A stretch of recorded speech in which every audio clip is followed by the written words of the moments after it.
When I started chiropractic school in 1987, yes, I am that old, no more comments, the professor came out the first day and he said, everybody's here because they got injured and they decided to become a chiropractor because chiropractic helped them get over that injury, stand up. I was one of those people that stood up. What blew my mind was 75% of the room stood up. And I realized, wow, a lot of people make decisions to become a chiropractor not because they want to make money, but because it helped them and they want to help others, which is exactly why I did it. So let me tell you the story of how I became a chiropractor. My background is in business. I have a business degree. I graduated from Stockton State College, which is now Stockton University in New Jersey. I graduated in 1983 with a BS degree in marketing. I got hired by a company called Reuben Donnelly, which was owned by Dun & Bradstreet, and that was a marketing company. And they trained me in marketing and sales. I was actually helping to sell advertising. So basically, it was very intense training, a very large company. I trained 2 weeks in Philadelphia, 2 weeks in New York. It was pretty exciting, a full month of training before they even let me set foot in the office I was going to work in. But I was working in business and I met my wife, who's, as you've seen probably in other videos, she's a physical therapist. Her specialty was traumatic brain injury and stroke rehabilitation. And while we were dating, I had a serious neck injury. And here's what happened. I had problems with my neck, didn't realize there was problems with my neck because I had no symptoms in my neck.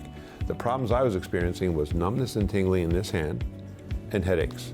And I was getting headaches pretty frequently. I was getting headaches so much that I was actually carrying aspirin around in my briefcase when I was working because I never knew when the headaches were going to strike. And I was having at least 5 days a week I would have headaches. So what happened was, I was walking on the beach with my wife. I was trying to show off. They have a thing they hang the lifeguard boats on. I was able to jump up and grab it, and I was hanging by my hands. I was in a lot better shape than I am now. And I was 25 years old. So when I let go, my feet were about 3 feet off the beach. My feet hit the beach, and I got struck by lightning. That's what it felt like. I actually felt an electric shock go through my body. I felt a snap in my neck. I could feel a sharp electric ping to my hands and my feet, and then I collapsed on the beach and I couldn't move. And I was scared to death. I thought, I just broke my neck. I'm gonna spend the rest of my life in a wheelchair. That's what went through my head. My wife came over to me, I said, don't touch me, I don't know what I just did. Then other people started coming over, she said, don't touch him. As I was laying there on the beach, it seemed like an eternity, but it was probably less than a minute. But I could start to feel the tingling in my toes and in my feet, and it came up through my legs. And as it came up through my body, I started feeling intense pain down my right arm and up the side of my head. So my wife said, we're gonna go to the emergency room. So I went to the emergency room. We told the doctor the story. The doctor started strapping my head into a headboard and he said, I think you broke your neck. If you did, we're gonna have to get a surgeon in here and they're gonna have to drill into your skull and they're gonna fit you with a thing called a halo.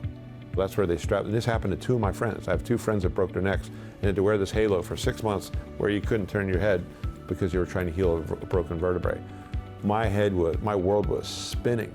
The doctor came out after what seemed like an eternity, but it was probably an hour or so, and said, you didn't break anything. We don't know what you did. Here's a bunch of medication. And they put me on medication. They put me on an anti-inflammatory and a muscle relaxer. The muscle relaxer was called Flexerol, which I found out later was actually an antipsychotic, but it had the effect of making you feel like Jell-O. And it did. When I took 1 pill, I was out for 10 hours. They had me on 3 pills a day. And when I woke up on Thursday afternoon thinking it was Wednesday morning, that's when I realized this is not working. I need to stop these drugs and I need to do something different. So I decided to go to a chiropractor. My wife, being a physical therapist, she said they didn't talk bad about chiropractors at the school she went to, but she said they never talked glowingly about them. In fact, when they used an example of a bad doctor, they used chiropractor.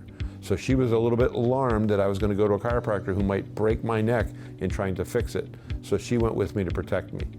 While she was there, she had this epiphany about chiropractic because some of the things she learned about weight-bearing joints stimulating the brain, and she realized the chiropractors were unsticking stuck weight-bearing joints, which if you look at it, that is what we do. When we adjust somebody, we find areas that don't move well, and we gently assist it by putting motion in there. It's very safe, but the effect it has on the nervous system is amazing. So when I went to the chiropractor, I didn't tell him about the headaches. I didn't tell him about the tingling in my hand because I didn't think it had anything to do with what happened to my neck. I know now that it did, that this problem was brewing. It wasn't jumping or falling off that platform or dropping down off that platform onto the beach that hurt my neck. It was all the injuries I had before that. It was the motorcycle accidents. It was being in martial arts and being knocked out in the ring twice. I wasn't very good at martial arts. But anyway, I was good. I wasn't competition material, and that's what I was trying to do. But these injuries are what led me to that episode on the beach, and that changed my life. When he started doing the chiropractic to me and the headaches went away and the numbness in my hand went away, I was like, I didn't even tell him about that, and now they're going away as well. Literally, since that time, 1987, if I get 1 or 2 headaches a year, there's something wrong. Where I was getting 5 a week and was wishing I could be like at 3 a week. So totally different change to my health, totally different viewpoint on what I was gonna do. I got hit like in a ton of bricks. This is what you're called to do. When I quit my job to go back to school to become a chiropractor, my boss thought I was crazy. My brothers thought I was crazy. Everybody in my world was saying, you're insane. You have a great career. You're walking away from it to go be a chiropractor. I have never regretted that decision ever. I love what I do. I've helped a lot of people. I've seen amazing things happen.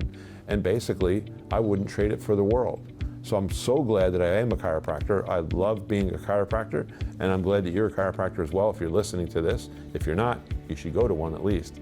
But that's how I became a chiropractor. It changed my life, and I've spent my life ever since then trying to educate people on chiropractic, because the information I got when I first started talking about going was not accurate. Oh, they're dangerous, they can hurt you, they're gonna break your neck. I can't tell you how many people said, they're gonna break your neck. If you like this content and you'd like to hear more like it, you can subscribe, leave a comment. Thanks.